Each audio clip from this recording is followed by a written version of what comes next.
Watanzania hususan vijana wametakiwa kuiga mfano wa marehemu Cleopa David Msuya wa kufanya kazi kwa moyo wote kulitumikia taifa bila kujali sifa wala umaarufu, tabia ambayo anayo pia Rais Samia Suluhu Hassan.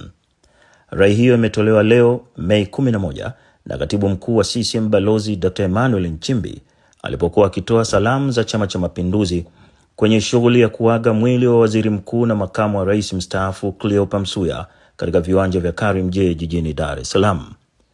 Dr. Nchimbi alisema tabia hiyo ya mzee Msuya alielezwa na Waziri Mkuu na Makamu wa Rais mstaafu Jaji Joseph Warioba alipoenda kumtembelea nyumbani kwake hivi majuzi.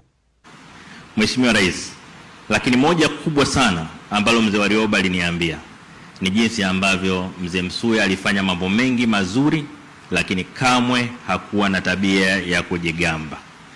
Na hili ni moja ambalo pia Mheshimiwa Rais tumejifunza kutoka kwako. Kwa mambo ambayo umeyafanya kwa miaka hii 5 katika nchi yetu, ungekuwa na tabia za watu wanaojigamba, nadhani nchi ingekuwa ngumu sana hii. Lakini tabia yako na tabia ya mzee Msuya zinafanana. Ni wito wangu kwa vijana na wananchi wengine wa Tanzania, kila mmoja wetu kuona wajibu mkubwa ambao kila mmoja anao kwa taifa letu, na kila mtu kufanya kila kilicho ndani ya uwezo wake kuitumikia nchi yake bila kujali sifa anazopata. Chama cha Mapinduzi tutauenzi na kuuthamini mchango mkubwa wa marehemu Cleopa David Msuya, na daima tutafuata yale aliyoyaelekeza.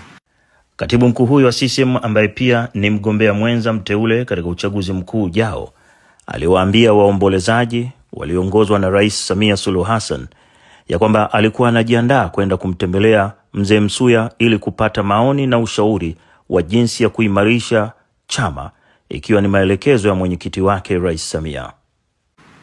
Mheshimiwa Rais, majuzi ulinipa maelekezo ya kutembelea viongozi wakuu wastaafu kupata maoni yao namna ya kuimarisha Chama cha Mapinduzi. Na mmoja niliowatembelea alikuwa mzee wetu Jaji Joseph Warioba. Katika mazungumzo yangu na mzee Warioba, katika mambo aligusia ni uwezo mkubwa wa mzee Msuya. Alielezea jinsi alivyokuwa akijitoa kwa taifa. Alielezea ambavyo alipewa madaraka magumu katika nyakati ngumu. Kwa mfano, alipewa waziri mkuu mara tu baada ya vita ya Idi Amin kati ya mwaka 80 na 83. Lakini pia alipewa tena mara ya pili waziri mkuu mwaka 1994 na 95 wakati wa mabadiliko makubwa ya uchumi wa nchi yetu. Kwa mujibu wa maelezo ya mzee Warioba, mzee Msuya alikuwa na moyo wa kipekee.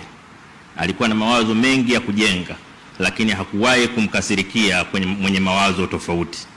Na alinisihi nitakapokwenda kwake nimuulize maswali mengi na niende na notebook ili nisije nikapoteza chochote atakachokisema.